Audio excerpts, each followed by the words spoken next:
ये देख रहे हो, ये माँ है और ये इनके बेटे।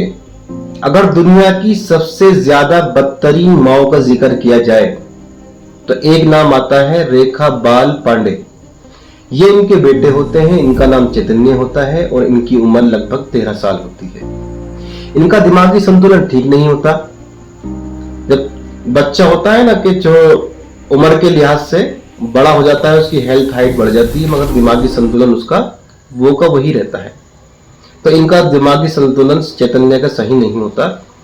एक दिन अचानक चैतन्य की लाश बाथरूम में मिलती है और चैतन्य की माँ यानी कि रेखा जोर जोर चिल्लाने लगती है और मोहल्ले के लोग वहां पर आ जाते हैं और चैतन्य को हॉस्पिटल ले जाया जाता है और डॉक्टर उसको मृत घोषित कर देते हैं। जब रेखा से मालूम किया जाता है कि चैतन्य की मौत कैसे हुई, तो रेखा ने वही जवाब दिया कि नहाने गया था और अचानक पैर फिसल गया होगा और गिर गया होगा और मर गया होगा।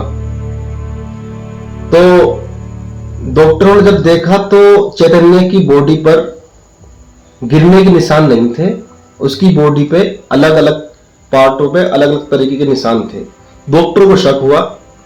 डॉक्टरों ने जब शक किया तो डॉक्टरों ने रेखा से कहा ये गिरने के निशान तो है नहीं, ये निशान तो हम कुछ और देख रहे हैं, हम इसका पोस्टमार्टम करना चाहते हैं। तो रेखा इस चीज पे मंजूर नहीं थी। रेखा इस चीज पे एग्री नहीं हुई कि उसका पोस्टमार्टम हो उसके बेटे का, क्योंकि पोस्टमार्टम में सारी बात खुलकर आ जाती है और रेखा ये चाहती नहीं थी। ये बात उसके पति को भी पता चली गई कि हाँ ऐसे ऐसे हमारा बेटा बाथरूम में मर गया। बहरहाल डॉक्टर लोग जो होते हैं वो पुलिस को बुला लेते हैं और पुलिस से सारी वारदात बताते हैं कि ऐसे ऐसे हमें इस लड़के पे शक हो रहा है और इसके जो निशानात हैं बॉडी पे वो गिरने के नहीं है, वो किसी और चीज के हैं।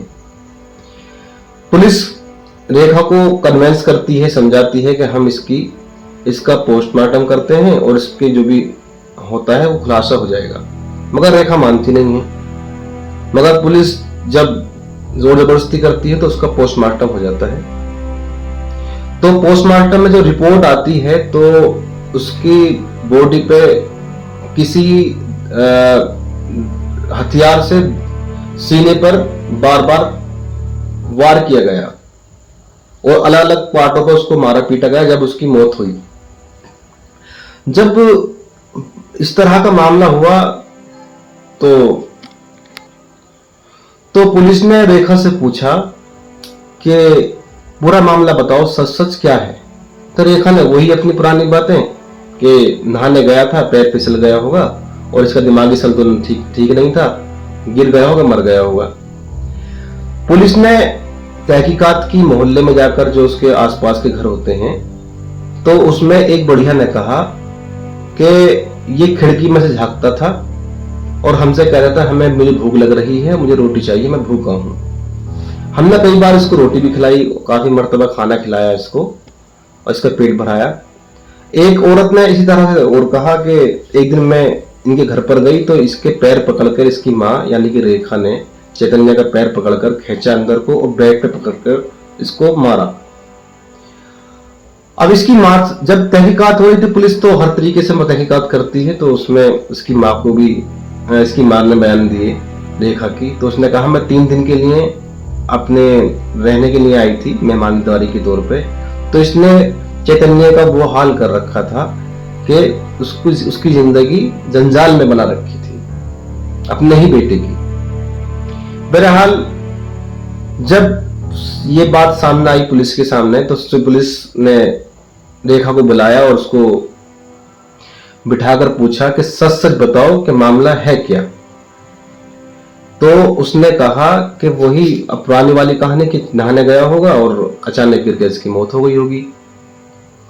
जब पुलिस ने दबिश डाली, प्रेशर किया, तो मालूम हुआ कि चैतन्य के नाम पर 10 लाख की एफडी है और रेखा के पति तरुण बाल पांडे जो हैं उनमें और रेखा पांडे में आपस में डिवोर्स का मामला चल रहा है और रेखा ने अपने ही पति पर 25 लाख रुपए की डिमांड किए हुए हैं और अपने पति से 25 लाख रुपए की डिमांड मांगते हुए कहती है या तो 25 लाख रुपए ला कर दो या मुझे डिवोर्स दो।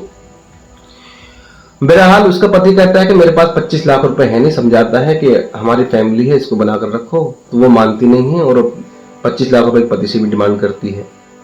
जब पुलिस ने दबिश डाली, सब कुछ प्रेशराइज किया इसको, रेखा को, तो बात सामने आती है। इसने जब कहा कि जिस मकान में हम रहते थे उस मकान के मालिक ने और मैंने इस चैतन्य को बेड से मारा और इसके सीने में वार किया हमने जब इसकी मौत हुई।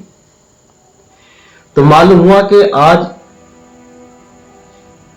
अगर मासूम कोई मेंटेलिटी जिसकी सही नहीं हो, एक माँ जिसको माँ का वो दर्जा दिया जाता है कि हकीकत में उसकी कोई मिसाल पेश नहीं होती, कि वो माँ कलयुग में ऐसी हो सकती है कि जिसको अपने बेटे की परवाह ना हो और धारदार से किसी गैर मर्द के साथ अपने बच्चे को मारे।